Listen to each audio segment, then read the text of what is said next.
আশা করছি সকলেই ভালো আছেন, সুস্থ আছেন। আজকে আমরা শিখব স্মল লেটার কিউ থেকে জেড পর্যন্ত। তাহলে প্রথমেই কিউ লেখার জন্য আমাদেরকে ঘরের মাঝখান থেকে একটি পিছনে সম্পূর্ণ বৃত্তের মতো গোল করে নিতে হবে। আচ্ছা, একটি গোল করে নিয়েছি এবং ডান দিকে একদম বৃত্তের গা ঘেঁষে একটি সোজা করে দাগ নামিয়ে নিয়েছি। শেষ থেকে একটু অংশ উপরের দিকে উঠিয়ে দিচ্ছি, তাহলে হয়ে যাবে আমাদের কিউ লেখা।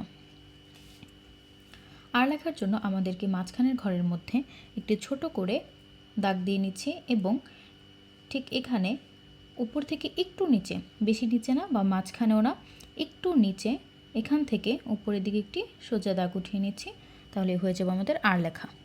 আমি পুনরায় দেখাচ্ছি। মাঝখানের একটি সোজা করে দাগ দিয়ে নিচ্ছি এবং একদম মাঝখানে না বা নিচেও না, একটু নিচ থেকে এখান থেকে সোজা করে একটি উপরে দাগ দিয়ে দিচ্ছি, তাহলে হয়ে যাবে আমাদের আর লেখা।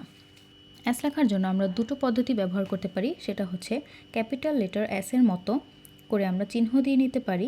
ছোট একটি চিহ্ন দিব, নিচে আরও একটি ছোট চিহ্ন দিয়ে নিচ্ছি এবং উপরে চিহ্ন থেকে দ্বিতীয় চিহ্ন মিলিয়ে দিচ্ছি, তাহলে হয়ে যাবে আমাদের স্মল লেটার এস। বা আমরা একেবারে যদি লিখতে চাই তাহলে প্রথম থেকে লিখব, লিখে গোল করে ঘুরিয়ে নিচের অংশটিকে আবার গোল করে ঘুরিয়ে দিচ্ছি, তাহলে হয়ে যাবে আমাদের স্মল লেটার এস। টি লেখার জন্য আমরা উপর থেকে নয়, একটু নিচ থেকে দাগটি দিব, সোজা করে একটি দাগ দিয়ে নিচের অংশটিকে হালকা বাঁকা করে দিচ্ছি এবং টি এর যে দাগটি সেটি খুব বড় নয়, ছোট একটি দাগ দিয়ে নিচ্ছি, তাহলে হয়ে যাবে আমাদের টি লেখা। ইউ লেখার জন্য আমাদেরকে প্রথমেই সুন্দর করে গোল করে নিচের দাগের সাথে লাগিয়ে আবার উপরের দাগটি সোজা করে দিতে হবে এবং উপরের দাগ থেকে আবারও একটি অংশ নামিয়ে একটু বাঁকা করে দিতে হবে। বেশি বাঁকা করার কোনো দরকার নেই, একটু বাঁকা করলেই হয়ে যাবে।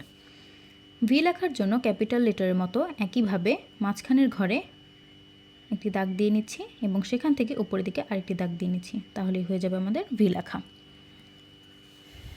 ডব্লিউ লেখার জন্য ঠিক একইভাবে মাঝখানের ঘরের মধ্যে আগে ছোট করে একটি ভি লিখে নিচ্ছি এবং ঠিক সেখান থেকে আরেকটি ভি লিখে নিচ্ছি, তাহলেই হয়ে যাবে আমাদের ডব্লিউ লেখা। এক্স লেখার জন্য একইভাবে মাঝখানের ঘরে হালকা বাঁকা করে ডান দিকে একটি দাগ দিয়ে নিচ্ছি এবং বাম দিকে আরও একটি দাগ দিয়ে নিচ্ছি, হয়ে যাবে আমাদের এক্স লেখা। ওয়াই লেখার জন্য আমাদেরকে মাঝখানের ঘরে একটি ভি লিখে নিতে হবে। ভি লেখার জন্য প্রথমে একটি বাঁকা করে দাগ দিয়ে নিয়েছি এবং দ্বিতীয় দাগটির জন্য আরেকটি দাগ দিয়ে নিয়েছি এবং দ্বিতীয় দাগটি একটু নিচের দিকে বাড়িয়ে এভাবে দিয়ে দিব, তাহলেই হয়ে যাবে আমাদের ওয়াই লেখা। জেড লেখার জন্য ঠিক ক্যাপিটাল লেটার জেডের মতো উপরে দুটি অংশ দিয়ে নিচ্ছি খুব ছোট করে এবং খেয়াল রাখতে হবে দুটি অংশ যেন সমান হয়। মাঝখানে একটি দাগ দিয়ে নিচ্ছি, তাহলে হয়ে যাবে আমাদের জেড লেখা।